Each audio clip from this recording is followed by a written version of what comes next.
Welcome to Inspected Goals, the pod that tries to improve our play through a more analytical approach to FPL. I'm Seb, and this week I am joined by, as opposed to joining, I guess, Ben Crellum himself. How are you doing, my friend? Hi Seb, I'm doing pretty good. I've recovered from a dreadful week of FPL and I'm ready to get back into it. How are you doing?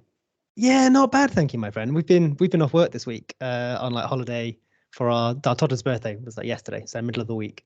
So we took the week to celebrate that, take him out of nursery, and then spending the rest of the week doing like house stuff and boring real world stuff. So yeah, also distracting myself from FPL and not owning Alvarez and trying to defend that decision terribly on the timeline.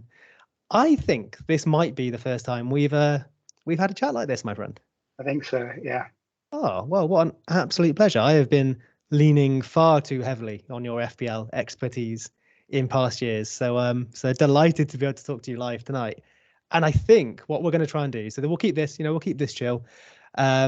We've got a few little things we can talk through, but I think a lot of it is framed around this idea of when do we wildcard? Or, hey, maybe I'm being selfish. When do I wildcard? So I've got a squad that it maybe makes sense between somewhere game week 8, game week 10. So that naturally leads us to thinking, well, what do we do before then? The idea of dead-ending teams or targeting, for example, that Luton and Burnley, I think it is double. And then what do we do afterwards? Because there is opportunities to wildcard afterwards as well. So I think if we talk around too many schedules or anything, by the way, for people listening, we will post this up on Twitter so you can see any visual stuff we talk about. But I think the first sort of most sensible question here is I've said I'm probably going to wildcard somewhere between 8 and 10. And for me, that all looks quite similar. It's just about moving from one type of team to another, and it's about when do I make that change. But what about yourself? Like you mentioned, maybe you've not had the week you wanted. Does that push you to wildcarding now, or is there a plan? No, well, during the international break, I was thinking that I was going to wildcard in game week 8 after this double game week. But then, I was using FPL Review. Maybe I wasn't using it the way I was supposed to, and then I saw someone post a comment like, if you want to compare wildcard plans, you should set the time decay settings to 1.01. So I did that, and I noticed like a game week 8 wildcard would only gain me like 6 or 7 points or around that, and it wasn't really worth it. So I'm just keeping going now, assuming that I'm not going to wildcard anytime soon. I've got 2 free transfers now, so I can fix some things, set myself up a bit, maybe invest in the Newcastle defence, who have got good fixtures for a while. But I guess with the 2 Man United players in my team, you want to give them the next couple of fixtures and see how they do. But if they're still underperforming, then a wildcard would come in handy to just clear them out. And yeah, that's reasonable. So, you mentioned your Man United players there. I have 2 as well. I assume it's Rashford and Bruno for you. Yeah. Yeah. So underperforming, I guess we mean here, underperforming in terms of Man United are underperforming, but probably here what we mean is, they're putting up certain numbers, but not quite delivering those returns. And with the way Man United are looking, maybe with some of the absences they have as well, they're not necessarily playing in the positions we'd want, at least in terms of Fernandez's position. How do you treat that then? Because looking at the fixtures here, in 6 they have Burnley, then Palace, then they have Brentford in 8, Sheffield United in 9, and City in 10. So obviously that's a tough one. If you were going to get rid of them or bench them, it's probably that week. But afterwards, the fixtures aren't awful. They're probably sort of top half on the fixture ticker that I'm looking at here, but they go straight into Fulham, Luton, Everton, and so on after that game week 10 period. So for me, if I'm wildcarding, I'm probably holding on to at least one, if not both, of my Man United players. For you, when do you stop? Like, how long do you hold on to them? When do you just go, this underperformance is too much, I must move elsewhere? Yeah, no, I guess in previous seasons, I've only really transferred someone out when the fixtures get tough and if they've been performing badly, or when the fixtures get like middling. But yeah, the Man United fixtures stay pretty good if you ignore that Man City game. And yeah, looking building wildcard drafts on FPL Review, it's always going to suggest having those 2 players because they're good value. Maybe Man United will perform better when Amrabat comes back in. But yeah, I suppose I can't really justify wildcarding just to get rid of those 2 players. Yeah, my problems in my team at the minute is Shaw, Chilwell, and then I guess Jackson as well. But I've got my 2 free transfers to use now, so I can deal with 2 of those problems now, and then And then I guess the question is about Haaland, whether you wildcard and take Haaland out, or maybe if you wildcarded in game week 8 or 9, it's easier to build a team with Haaland and Salah. Whereas if you're just going with free transfers, you might have to sacrifice Haaland to get to Salah. Yeah, I think if you were going to wildcard, it's always attractive to try and do something team structure changey wise. In the past couple of seasons, we've almost had luxuries, maybe the wrong word, but we've had quite obvious wildcards and quite impactful wildcards because of the changes to the schedules and the cancellations and later doubles. It's become quite clear when we should wildcard and what kind of big gain we should expect from that. I wonder if something we're seeing now with basically the last chance to use your wildcard is game week 19, I think it is, which is 30th of December. And then, the first wildcard goes and we get a second for the second half of the season. I wonder if people are maybe waiting for a swing that isn't going to come because we're so used to those massive ones in past seasons that now you're effectively, for my mind at least, you have in about game week 8, 9 or 10. It sounds like your team is better set up than mine. But for example, I've got double Arsenal. I've got triple City, Foden over Alvarez, Edison and Haaland, of course. I've got triple Chelsea, Jackson and 2 of the defenders. I have no Liverpool. I have no Villa. I've got a couple of Brighton in there as well in João Pedro. So looking at the fixtures, some of those teams that go from sort of maybe, middling or top or what have you in the schedule, take a bit of a turn around game week 8 and start looking not so attractive. Brighton, to be fair, quite soon get that back. But there is that little Man City period. And most notably, I think Liverpool jump up. You've got Newcastle up there, which I think everyone wants some of the defenders. I'm looking at triple. Aston Villa look good as well, just after that little wildcard window. So for me, it's about trying to find the optimal time to jump into that pivot. But of course, if you've got different players to me, or think you can get through that with transfers, you're probably looking for a later opportunity. Now, for me, maybe game week 14, there's maybe another little shift there. Players that I'm taking out, I might want to bring back in. So maybe you can try and do that. And of course, there's the blank in 18. But in that, where jumps out to you for using your wildcard? Well, the fixture swings in game week 8 and 9 are a long way off. Like if you've got 2 free transfers, you can gradually deal with players. Like if you've got Chilwell, you could deal with him this week and then Jackson next week from Morris. And like FPL Review is suggesting that I do Sterling and Haaland to Salah and Watkins is when the fixtures swing, and like I think that's game week 9 or something. Every plan I make it, that is the suggested route then, so you can cover that.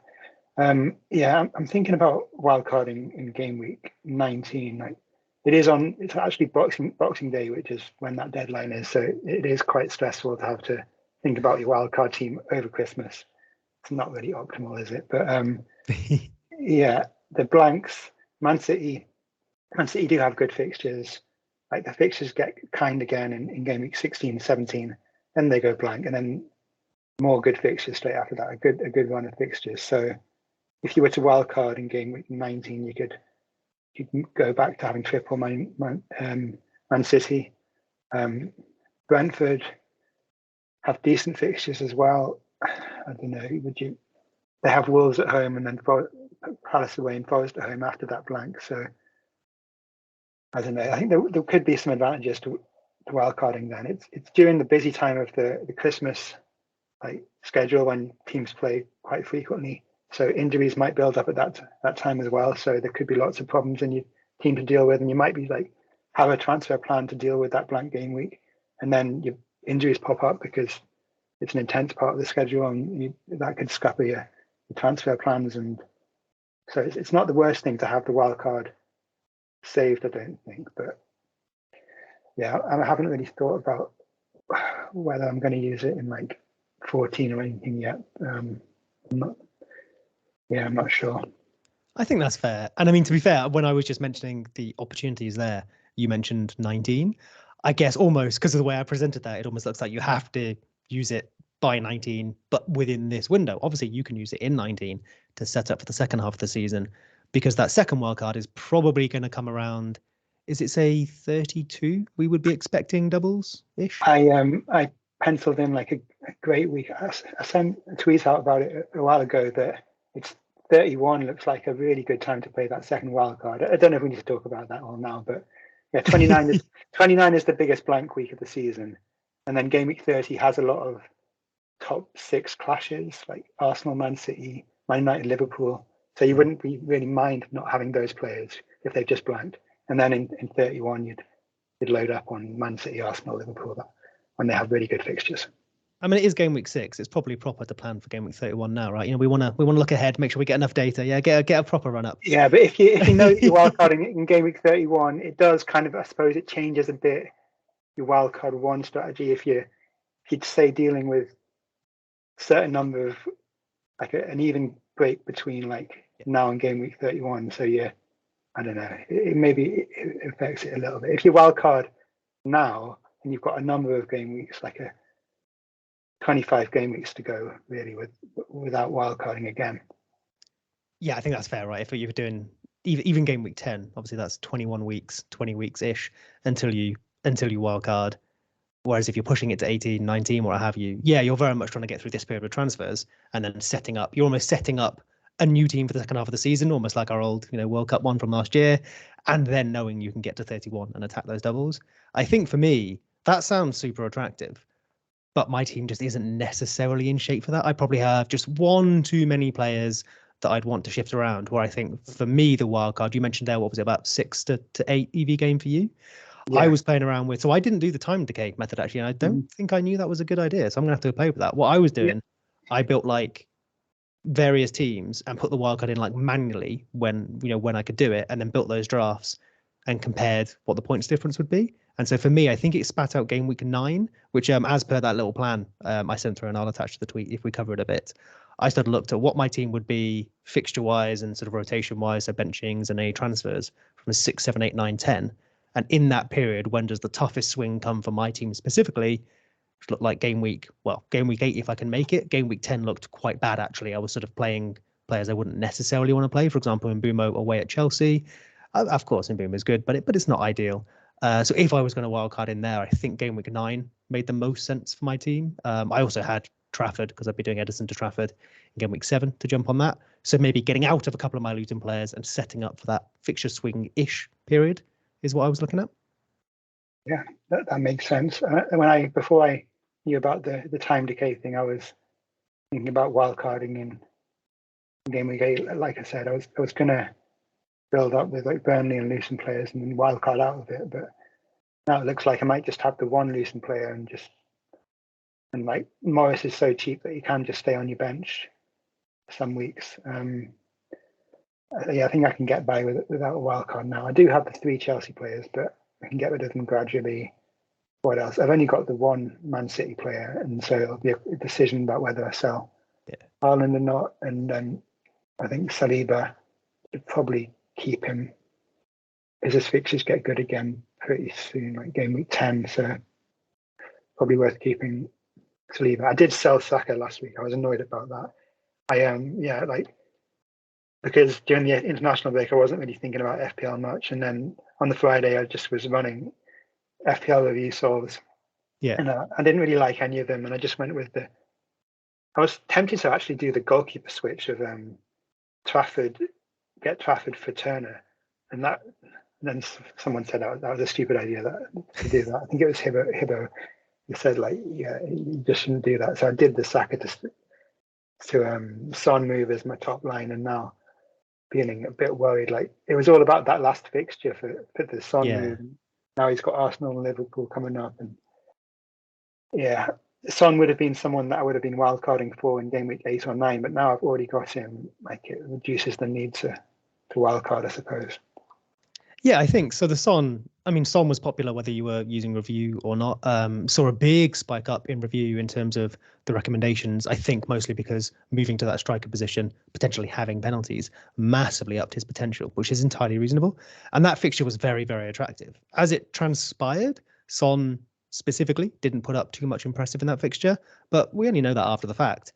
I think I was talking to, I think it was Praz on Friday, and like I didn't make that move because I don't think it made a huge amount of sense for my squad. And I was priced out of doing, like, say, a straight Foden to Son. So naturally, I was maybe looking for reasons not to do it. And for me, it was the idea that you needed your returns against Sheffield United, or you were stuck with these 2 tougher fixtures in Arsenal away and Liverpool at home. And then in game week 8, you'd maybe want to get a Maddison or a Son and you could go again. So I felt like you needed your returns against Sheffield United to then buy you the next two fixtures, and then we could reassess Son. I think most people will then want Son or Maddison if Richarlison's up front, or maybe you get Richarlison, but it gave us that time. So I think most people were expecting to get some points in the bank, and it was unfortunate they didn't. But one thing to point out is that, Arsenal and Liverpool will concede goals. Son absolutely could score against them, especially potentially against the Liverpool side, who may well leave some Son-sized holes in their defence. And I think, speaking of popular transfers and this idea that is it every transfer so far this season that's been the highest player transferred in, they've then blanked in the following game week, I believe. So we had like Chilwell in game week 1. I forget who it was after that. Oh, Sterling, wasn't it? I think Sterling. Then obviously now we're looking at Son, and then this week Alvarez. To be fair, I would say Alvarez is the one that's got the most behind him. So the best numbers, obviously Man City, the minutes. So I don't think we should be too worried about a blank against Forest. But the popular transfer is Jackson to Alvarez. Jackson, Chelsea have Aston Villa at home and Fulham away. He has great underlying numbers, some of the best in the league, in fact. But he simply isn't turning that into the numbers that matter to us, goals and assists. Whereas Man City have Forest at home, Wolves away, Alvarez, we would expect to get minutes, if only because they don't have too many options. And while he is overperforming, his numbers, I should say, his numbers aren't shabby by any means. And one really important thing to point out, I think, before I throw it over to you, Ben, is that he's massively overperforming his assists in particular. I think he's got something like under 2 expected assists, but delivered 5. One of the things we see on that is that fantasy assists, so for example, rebounds from shots, or say a cross into the box that takes a nick or what have you, that wouldn't be counted as an Opta assist, which is what we're talking about when we talk about expected assists, obviously do get counted in fantasy. So a lot of players will always overperform their XA because we aren't necessarily counting fantasy XA, if that makes sense. Yeah. Although one caveat in that is that something like, for example, a rebound shot, that does get counted in XG. So it's not like you want to just go and add all of that back into your model or what have you, because the XG is going to count for the chance of that turning into a goal. And I think while that's not perfect, it's a relatively decent foil for saying, well, if this was a low chance of a goal, it's probably also a low chance of someone appearing for a tap-in. But that is very, very hard to work out. So 2 questions for you. That waffle I just went on there about how we use XA and whatnot, I wonder if you have any opinions on that. And then more importantly, what's your feeling on Alvarez and Jackson? Are you making that move? With expected assists, I've always thought they're less like predictive than expected goals, because you're just getting like simple passes that are leading to someone dribbling and having a great shot on target. So I don't put as much weight into expected assists. There's more variance there. But I suppose you've got to pay attention if someone is like putting a lot of dangerous passes in, like is on set pieces and that kind of stuff, like Bruno Fernandes or whatever. My consider to doing Alvarez. Well, if I had like one free transfer now, then I would. I suppose I've got 2 free transfers and I've got 2 defensive problems, like I say, in Chilwell and Shaw. Like, is Chilwell more of a problem than Alvarez in your team right now? That's what I'm trying to work out.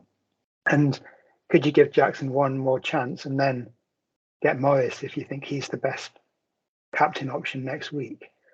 That's what the view is saying to me at the minute. I'm not seeing Alvarez anywhere near like the top lines of my soul. He's way down. So I think when there's such a big gap on review between like your top line and then the transfer that other people are doing, like the popular target Alvarez this week, when there's such a big EV gap, then I suppose I feel safe to ignore him. But I will feel like nervous about the Man City game if I don't have him. But yeah, what about you? Are you going to get Alvarez this week and then have a way to get Morris next week, or are you going to captain someone else next week? So I've got Edison, Foden, and Haaland at the moment. Yeah. So I can't get Alvarez in just a straight swap for Jackson. I would have to, for example, do Foden to Eze and Jackson to Alvarez, which for what it's worth, I think is a pretty nice set of transfers. But I probably have to really twist Review's arm to get that recommendation near my top. If I recall, Alvarez's minutes are currently 79 by default. They were 71 earlier in the week. 71 saw him nowhere near. He was like the 5th best forward over this little period we're talking about in terms of EV, and was nowhere near the team you should be getting. Although did appear in my wildcard solve in 9, because going forwards, I think it was basically saying you can have Salah, you can have Trent, and you can have Alvarez, don't have Haaland. I had Watkins up front as well, I think, in that wildcard solve. However, now at 79, I think he's jumped up a little bit to about third best forward. So obviously Haaland is first. We then have Watkins is up there and Morris basically just because of the double game week. And I think Alvarez comes in just behind that. Yeah, I've got it up now on default, nice. on default minutes. It goes, this is for the next like 12 weeks, but it goes Morris, Haaland, Isaac, Alvarez, Watkins. Oh, of course, yeah, Newcastle, yeah. I was getting Alvarez in a lot of wildcard, like every wildcard like solve I did when I was experimenting on game week 8, game week 9, game week 10 wildcard teams. Alvarez was always there, and it makes sense. It's just right now there's like Morris is another cheap forward who has a double game week next week, and maybe he takes priority now. And then I think Morris to Alvarez at some point might be the transfer that I would look to do, or Watkins. And yeah, Alvarez and Watkins during this fixture swing, after the fixture swing, and I'd be replacing Haaland and Morris maybe. That's fair. I think that makes a lot of sense. You mentioned you've got a 12-week horizon there on review. Out of interest, how do you usually use sort of how far you look ahead when you're trying to plan your stuff? Well, because I've been doing wildcard drafts and comparing different weeks to wildcard, I've been putting it on 12 and letting it do a full like proper solve. I'm not that experienced with FPL review. I guess 12 weeks, but with planned transfers for only 6 weeks. Does that make sense? The solve depth maybe at 6 and the fixtures 12. I know that FPL review currently only shows up to game week 17. I wonder when it reloads next week, it'll include game week 18, and that could change some of the wildcard drafts. Because I was looking at one wildcard draft for game week 10, like the top one, all the goalkeepers were Flecken and Areola. And I was thinking that's not going to be a great combination for game week 18 because Flecken has the blank, Areola has Man United. So you do have to think about how you're going to set your team up for the blank game week, I think, a little bit. Like your cheap bench players, we might have to rely on them in game week 18. So it makes sense that you pick ones with good fixtures then. Yeah, I mean, I think that piece of insight is perfect for me when I've been playing around with it. There's a couple of I think techniques, maybe the right word, just to how you use it to get what you need out of it. And when I say what you need out of it, I don't mean the confirmation bars to Captain Jackson, Seb. Despite doing that if I could, I'm sure. But more like what are you trying to ask it and what are you trying to get it to tell you? In terms of are you seeing if it's this transfers week that you need to look at? Are you, like you, for example, are you looking at what your wildcard horizon should be? And when we're looking further into the future, we should always acknowledge that there's going to be decay in there. So you mentioned the time decay earlier. You can adjust the base rate of that. Obviously, minutes. I think typically if you look at an individual player's profile, when you click on them, you can set individual X-mins for each week. But typically by default, those will decay over time because we're just accounting for the probability of, say, tactical changes or someone losing form and losing their place, or more likely injuries, anything like that. What we're effectively saying is this is my belief, but my confidence in that belief dwindles slightly over time to match the fact that there are unknowns that I know may well appear. And so I should adjust my expectations down to match that. And yes, make predictions, but make less confident predictions the further we look into the future. And then the second thing, which I think you absolutely nailed there, is that whatever you do, you're going to have an endpoint. And as far as I'm aware, someone please correct me here if I'm wrong, but as far as I'm aware, if your endpoint is, for example, game week 17, review is trying to optimize your team from now until 17, and it will treat 17 as the end of the season. It won't necessarily think, what happens beyond here? What do I need to look out for players? So often that's okay. Yeah, sure, fixtures will change, but as long as we're decaying our confidence, we know that as we get towards 12, we keep resolving, we'll keep updating our transfer decisions, and that won't ever happen. We won't ever get to that horrible cutoff where it's all gone wrong because we will adjust our expectations as we go. The one maybe exception to that is when something like that blank comes along and you're using a wild card. If you filled your team with, as you mentioned, 2 goalkeepers and say a Haaland and another City player or something, that blank may come as a bit of surprise to your squad. And yes, you can deal with it with transfers, but those transfers may prevent you from making what would otherwise be more optimal transfers, I think. Yep, I agree with that. And like one thing to comment on with when you're wildcarding is like just get a better sample size of data the longer you go into the season. Like I listened to the double pivot podcast. I think they were saying after 5 game weeks a day, so it's like 70% variance and 30% like reliable stuff, I think. And then like after 10 game weeks, it goes up to 50%. So it's almost twice as reliable. And you, just as a casual observer, you just get more confident in your predictions as you've got more game weeks to go on. And maybe like Amrabat, for example, comes into Man United, he could transform their midfield. Things settle down. If you've got multiple games against weaker oppositions to judge teams on, because like for Newcastle, it's harder to judge them when they've played it's such a tough schedule to begin with, and then they've got Champions League coming up. How are teams going to react to Champions League? What's the rotation going to be like? It's a bit like unsteady at the minute. I know, like we're living in the moment. All we're thinking about is game week 6 and 7, but we're going to be able to form like more confident assessments and have a better idea in a few weeks. Like maybe game week 10-ish. Absolutely. I mean, I think I've probably said something like this every time I've chatted with either Luke or Sam or now yourself on this pod, and I think the way I like to think about this really does suit the way we'd like this pod to develop, which I think is beautiful. And the biggest thing for me is that you go on FPL Twitter or even just disappear inside your own brain and think about FPL. We always get attracted to those binaries because in FPL, I either transfer a player or I don't, or a captain a player or I don't, or a player scores or they don't. We have binary outcomes. It's ones and zeros, yeses and nos. But when we're making our decisions ahead of knowing what that outcome was or making the decision to transfer a player in and a player out, we should never think in yes or no or binaries. We should be assigning, even if not literal percentage chances of things happening, we should be weighting what we think likely outcomes are against less likely outcomes, but acknowledging that basically every outcome is possible. It's just what do we think is more possible? And so looking at things like, gosh, I don't know, Morris in game week 7 is probably a great example. Having 2 fixtures just massively ups the chance of him being involved in some sort of goal. Those fixtures being quite kind also ups that chance. But at no point does it say he is definitely going to score. And we know Haaland, for example, he's got Wolves away in game week 7.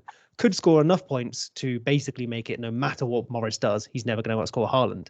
But we have to think if we run game week 7 100 times, 1,000 times, if we could do that, what is the outcome that happens most often, and therefore we should assign the most weight to when we're trying to make our decisions. And so, for example, for me, I think that might be Morris, or, if Morris is losing a few minutes, I believe, was it last week he got subbed off in the 70s? That's new information. I can apply that to my thinking, and I'll apply it to review because that helps my thinking, and I'll reassess. But at the moment, I think Morris might have enough minutes and good enough fixtures, and crucially, 2 fixtures, which is huge. All he has to do is turn up and he gets 4 points, which is not far off what Haaland gets for getting an assist or what have you.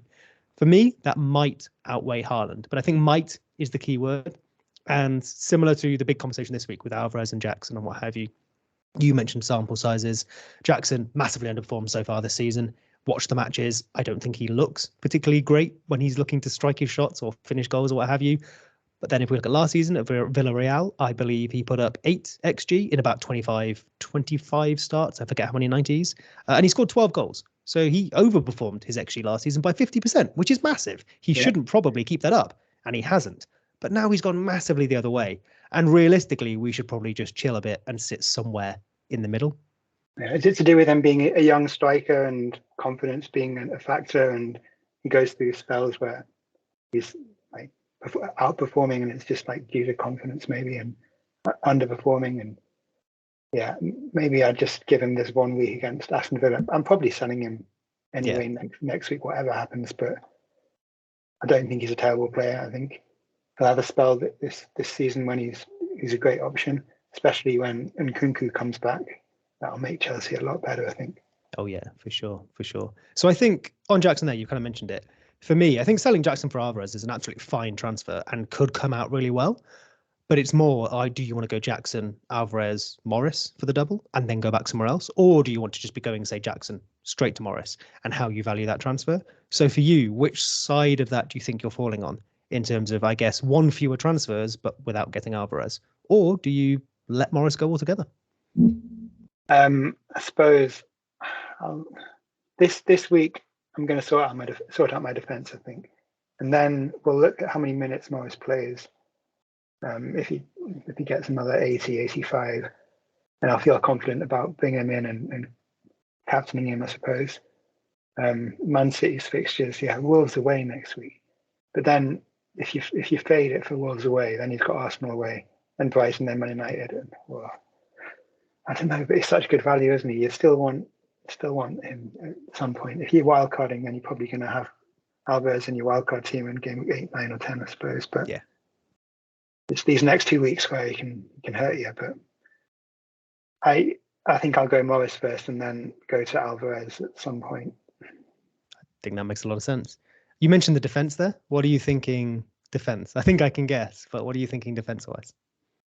I'm thinking Chilwell and Shaw, as I've kept Shaw around all this time, and just bring in the 2 Newcastle defenders, Botman and Trippier, and that would leave 0.2 in the bank. So I can just about afford that. Nice. Yeah, I think another one of those kind of like FPL, I don't know what the word would be, tendencies that we often have as a group is we adjust our expectations and our opinions so very quickly and based on often so little data. And when I say little data, I don't necessarily mean numbers, even just watching matches. And the Newcastle defense has maybe been one of those where were they, I think, the second best defense last year behind City, potentially, or third, I think, maybe behind Arsenal. And this year, there's something like fifth. This is by XGC, expected goals conceded, despite having actually quite tough fixtures. Now, for me, that's brilliant. One of the best defenses last year, who were priced kindly, are still good enough despite tough fixtures. And now they have nice fixtures. I'm doubling or tripling up when I get the opportunity, I think. Yeah, I listened to that double pivot pod this week, and Michael Cayley, I don't know if you follow him on Twitter, he did the schedule adjusted rankings, and he does that based on like last season's data with this season's first 5 game weeks like weighted, so that what we've seen so far doesn't like massively outweigh. So he judges it based on if Man City are expected to concede to score 1.7 xg, to get 1.7 xg in a regular match against an average opponent, and if you concede like 2.7 xg, then that counts against you. Anyway, Newcastle are the second best team based on those rankings in the league, and that's kind of because the way they played Man City, they didn't go for the goal when they played Man City. They conceded the goal early, and they just kept it really tight, and it didn't make much sense, but it made their defensive numbers look good. And then they played 60, 70 minutes against 10 men against Liverpool, which boosted them as well. So it can be explained, but Newcastle's numbers have been very encouraging in their performances against really good teams so far this season. The rankings are Man City, then Newcastle, then Liverpool, then Brentford come fourth.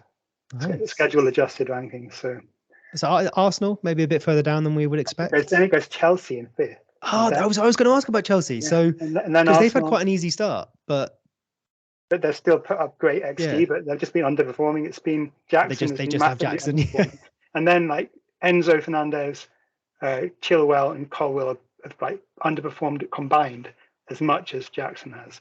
So that everybody's underperforming.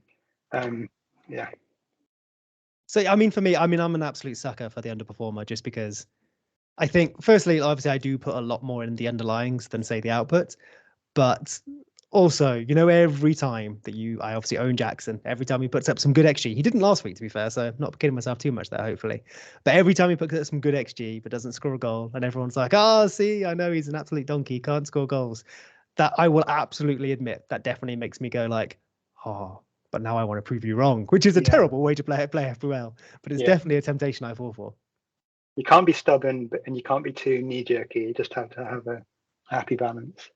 Absolutely. I think to talk about the review model or any model, Mikel.com's is very good as well.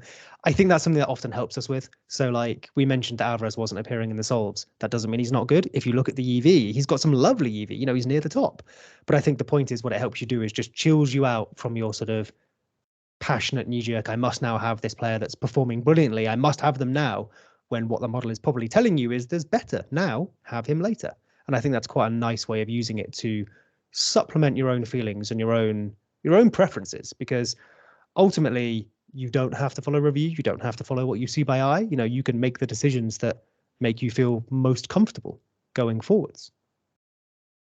Yeah, just looking at Mikel Tokman's now, what does he have? The BCV value or whatever on the side, and Morris is 0.42 and Alvarez is 0.34. Alvarez is a good option in general. He's ahead of a lot of players, but yeah, Morris is far enough ahead. Fair. Yeah, I do think it's what I'll be doing. And then it sounds like you're prioritizing the defensive move this week, maybe just based on your squad. Yeah. In isolation, what would you say to someone who had both options open to them? So they could go and grab Alvarez now, or they could go via Morris, or they could go and start trying to load up on Newcastle defense. Now, let's assume they don't have a wildcard. What would you advise people to prioritize if you had to? It's hard to say. Like, people have different budgets. Can they afford to go to Trippier without doing a downgrade somewhere else? Jackson to, what does it free up? Doing Jackson to Alvarez, it only frees up a little bit of money, like 0.2 or something. So yeah, in isolation, it's a fine transfer. Like, just looking at Mikel's algorithm again, Jackson is 0.24, Alvarez is 0.34. So if you're gaining 1 on the BCV, whatever that stands for, but if you're getting 0.1, then that makes it a good transfer. It's just other alternate transfers that look better. If you're investing in Newcastle defence, now looks like one of the best times to do it. Their fixtures get tough again in week 11-ish. So you want to get the Newcastle defence now for this, like five fixtures in a row. I just hope that the Champions League isn't going to affect them. They looked off it against Milan on Tuesday, didn't they? It was a poor performance, and hopefully they can recover. I mean, they played some midweeks last season. Obviously, they went deep in the EFL Cup, but it's just more intense. It's more emotionally draining being in the Champions League, and I hope they can bounce back and play an intense game like they used to in the Premier League. And yeah, it's Sheffield United away. That's a pretty easy fixture, isn't it? Yeah, for sure. I mean, I think there's a few things there, and you mentioned the Champions League. Like, no matter what, their players, their management are only human. Unless they're like, say, in a title race in November in the Premier League, if they've got a random fixture, I don't know, Everton away at the weekend, but then, the equivalent of Milan again in the week, of course you're going to be looking at that match. If the Premier League is, okay, we just need to get our points on the board, leave it alone, and then go look at the Champions League. Of course you're looking at the Champions League psychologically, despite, these are the professionals. They know how to try and avoid that as best as possible, but they're only human. And then, of course, when it comes to rotation, at the weekend, we saw Newcastle rotate the attack relatively heavily, most notably Wilson in for Isak and the wingers as well, but not the defence. I think that could tell us one of two things, and unfortunately they are opposing things. One is the defence is safe. Eddie Howe will play the defence no matter what. Or it's telling us that he's now rotated the attack. It's the defence's turn next. He has a substitute for Trippier in Livramento. He has, I think without injuries, he does have backups for the centre-backs, but there were some injuries there. And obviously left-back as well. He has an option, especially in Lewis Haaland and Matt Targett. So I think it's tough. We probably should expect a benching, at least one, over this period. And I think the main player there we want to be looking at is Trippier. Played so many minutes last year, but did see early subs, which suggests that Howe will protect him when he can. If they've got a relatively easy fixture at the weekend and a tough Champions League match in the week, especially if that Champions League match is important, I would be concerned about Trippier's minutes. I don't think that would stop me getting him, because just looking now over that period, I think I've done game week 6 to game week 10, so my wildcard window. The top defenders are Trippier, Shah, Robertson, Alexander-Arnold, Botman, Dalot, Byrne, Virgil van Dijk. So it's basically Liverpool and Newcastle in there with a little bit of Dalot as well. And Trippier is top by quite a long way. The rest are quite close. Trippier is roughly 4 EV ahead of Fabian Schär over that period, which is significant. So for someone like me who can't afford Trippier straight up, would have to do, say, Jackson down to Morris, use that money to do Gabriel to Trippier. If I was just using one of my free transfers this week, I'd be very tempted just to go straight to Botman. But that probably means I'm getting another Newcastle centre-back rather than Trippier. And so for me, it's a question of, am I hoping Trippier gets benched there and the centre-backs don't? Or am I just acknowledging that I'm going to have slightly worse options, but for a cheaper price? For you, Ben, what are you prioritising when it comes to that Newcastle defence? And how do you think the minutes might look over the next few weeks?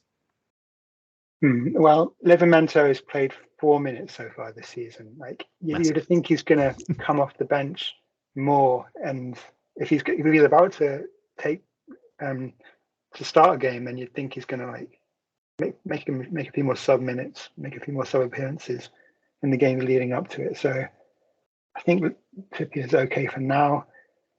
He's a leader on the pitch, isn't he? He's so important for Newcastle. And obviously the centre backs are more secure because they're not having to do as much running. Centre backs don't get rotated really unless it's Pep Guardiola. But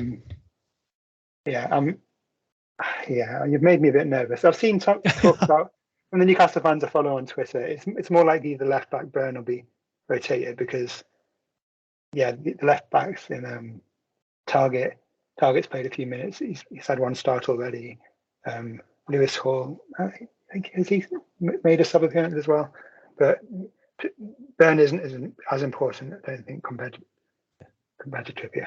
Worth noting that when Target played left back, I believe Burn played centre back because Botman was out. Yeah, Botman was injured. Yeah. Cool. That's fair. So, I mean, over this period, is there anything? I think we've, this conversation has been very much led by my preferences, which frankly is wonderful. Having you on tap to help answer my team and fix my problems is great. You'd want to mention over this period, or anything you'd want to highlight? Well, what would I say? Having 2 free transfers is good. I'm just using my 2 free transfers now because I need to fix up my team. I want to be able to bench Saliba, Udogie, and Archie this week, so I have to use my 2. If Chilwell's an issue, I have to get rid of him this week and bring in 2 people I'm happy to start. But I suppose you want to, as we're gaining more of the sample size, it's always best to save your free transfers to assess. And what would I say? We need to be deciding what we're going to do with Haaland, and that's going to be the big issue in a couple of weeks. Can we go without him? But Alvarez, I don't know. I've been checked out of FPL this week, and I've only just got engaged and back into it talking to you tonight. So yeah, I don't think I have like an overarching idea. I'd just say if you're wildcarding, maybe have a little bit of a look at game week 18. I know it's a long way away, but you don't want to give yourself too many headaches. You don't want to be loading up on Brentford and then have your Man City players as well. Just think about that, maybe. Yeah, that's fair. I think you mentioned there like the Alvarez and Haaland. I'd be pretty strong in saying Alvarez is not a substitute for Haaland. Like, you aren't getting Alvarez to cover Haaland and therefore good times. Alvarez is an independent pick of his own, and I know in that planned wildcard I have, Alvarez would be up front and Haaland wouldn't. But I don't think that's to replace Haaland. It's because Alvarez is a good pick in his own right, and the money has been put into, say, for example, a Salah and a Trent, and I think I had Son and Rashford in that team as well. So you can see how Haaland wouldn't necessarily be afforded. And the goal, of course, would be to then move the captaincy around each week over that period to players that, in theory, have a better fixture than Haaland. Of course, we know how that goes, but if the opportunity is there, and when I say opportunity, I don't mean gamble, I mean genuinely, there is some EV to grab, then as many famous analytic managers have said, you just grab some EV. I think you'd want to plan for getting Haaland back when those fixtures turn, and maybe a large sofa to hide behind in the between time. Yeah, I agree with that too. But yeah, Man City's fixtures turn again in game week 15, Villa away, then 16. And then I said they've got the blank coming up. You want to be using free transfers to bring Man City players back in when they're about to blank, and it's going to be a bit of a conundrum at that point. But maybe having Alvarez the whole time through those tough fixtures, because he's such good value, it's easier to have Alvarez. Then you've already got your one Man City player when they play Luton away and Crystal Palace at home in 16, 17, and then you go back to Haaland, and you maybe bench 2 Man City players in game week 18 and hope if the squad is good enough, you can play players like your cheaper players who don't play as much. But that's a long way away now, but I think it's worth thinking about. Yeah, I think that's fair. I mean, I think tonight a lot of our conversation has been quite like long ranging in terms of the scope we're looking at. But for me, I feel like that's now we've got over that very early period of the season. Obviously, as you mentioned earlier, there's not nearly enough data to start making proper confident predictions. But I think in terms of knowing maybe what lineups will look like, for example, Chelsea, there's the Chilwell question, but otherwise we have a decent idea of what that's looking like. Arsenal with the injury now, Gabriel's back in because Zinchenko inverting from the left, so I think that's settled at least for a bit. Man City have got injuries. So generally, I don't know if there's the tactical updates or the sort of massive expected minutes updates that we often want to do at the beginning of a season. I feel like we're now into that period where you just want to, for want of a better way of putting it, settle into a groove and almost avoid a lot of the noise unless there is new information introduced. And so for me, looking ahead, I think looking ahead probably helps me, not knee-jerking someone like Alvarez, because if I wasn't looking any further ahead than, say, just this week, Jackson to Alvarez, yeah, that sounds pretty tempting, even with Jackson's good fixture. But I think I know in the medium to longer term, it's better for me to chill out on that. And it sounds like you're maybe pretty similar in your thinking there. I am, yeah. Alvarez, if you're not getting him these 2 weeks, you're probably going to get him eventually. If you're going away from Haaland and going to Salah with free transfers, then you're probably going to get him at some point, even during the fixture run. And then Man City have Bournemouth at home, right in the middle of their tough fixtures. If you don't have Haaland at that point, then you're maybe going to have Alvarez as a captaincy option then. Yeah, I mean, that's the thing, isn't it? A captaincy with Haaland is so often the thing. Like, if you have Salah, some people have Salah and Haaland now and are doing quite well. Salah's, I think, the only player that's returned every single week so far, which probably isn't a huge surprise, but hasn't necessarily put up the massive hauls that you would have wanted to captain him over Haaland for. And that's what's going forward, right? It's the captaincy that really means we have Haaland, not necessarily just his base points, because there just isn't anyone else that week on week can compete with a chip as powerful. Well, I'd say a chip, as captaincy always have it, but a tool as powerful as doubling your points reliably. And I think that's the scary thing. The time you go against Haaland is when you have other captaincy options, not necessarily just when, say, City have bad fixtures or something like that. I think you need both sides of the coin. Yeah, I'd agree with that. And just noticing Salah scored tonight to make it 3-1, but he didn't start again. He didn't start. He only played 20 minutes, came on the 74-minute mark. If this had been a Champions League game, he would have played, wouldn't he? He played all the Champions League games for Liverpool in the past few years. So it does make a difference now that he's probably not going to be played most of these Europa League games. So it probably increases his minutes and his, I don't know, his sharpness maybe. Am I right in saying he was subbed off in the Premier League the other day? Okay. What I say the other day. So looking at his minutes, he played 90 in 5, 4, and 3 against Wolves, Villa, and Newcastle, respectively. Played 85 against Bournemouth and then 76 against Chelsea. Got a goal and an assist in both those matches. Or well, each of those matches. So yeah, I don't remember the context. Being subbed off against Chelsea, it was 1-1. He's provided the assist. In my head, I have Salah being subbed off at some point and being annoyed about it. And I remember him stopping off and taking his straps off his arm and throwing them. Yeah. Around, yeah. And for me, I remember thinking, is that now they've got options like, maybe changing to like a front two or something and therefore not Salah? But actually then looking at the subsequent minutes, 3 90s in a row, rested for the Europa so he can play presumably, fresh in the Premier League. Maybe any X minutes concerns are premature from me there. But what do you reckon? I think that makes sense. And it's apart from just X minutes, it's like the whole Liverpool squad, they're not going to go as hard in Europe. They're going to rest more of their key players.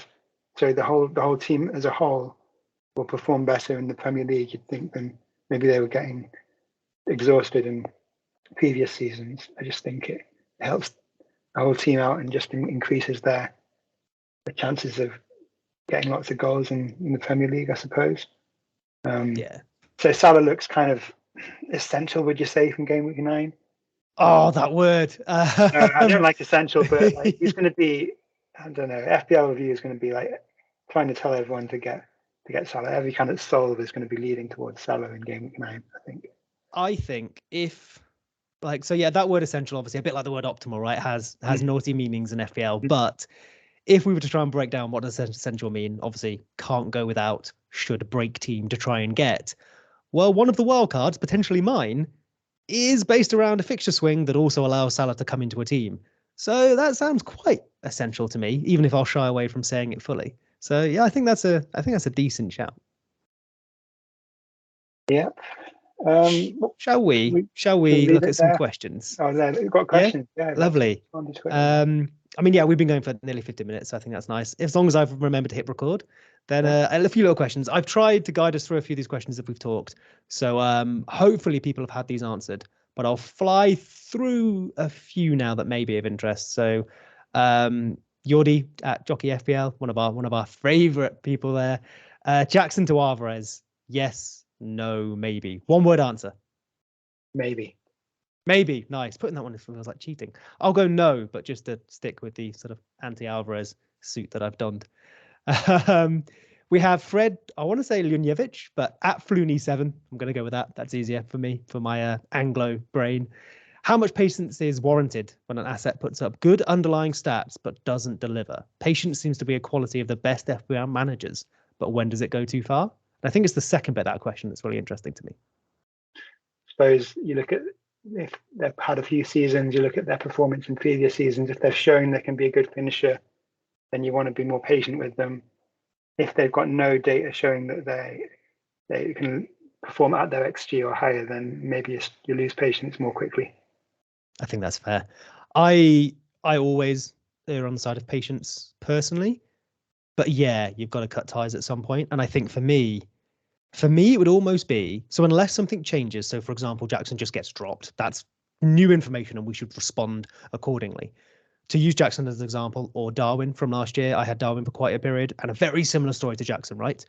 The reason I eventually moved off Darwin was I couldn't contain my tears any longer. But the main reason was there were then better options. So I think I mostly had Darwin through the period that I thought he was a good option with the underlying numbers, but alas, not the output. And then I moved on when the team structure changed or there were better players. And I think it's the same with Jackson. You know, when he becomes Morris, yeah. When he becomes Morris, when he becomes Alvarez, whatever it is, because of fixtures, that's when I make the move. Another one here for you then. So a little bit different to what we talked about, I think, actually. From Tanya Sharma, Son and Watkins to Salah and Archer. I will presume that is this week, and it would be for a -4. So it's basically Watkins to Archer to afford Son to Salah, I'm presuming.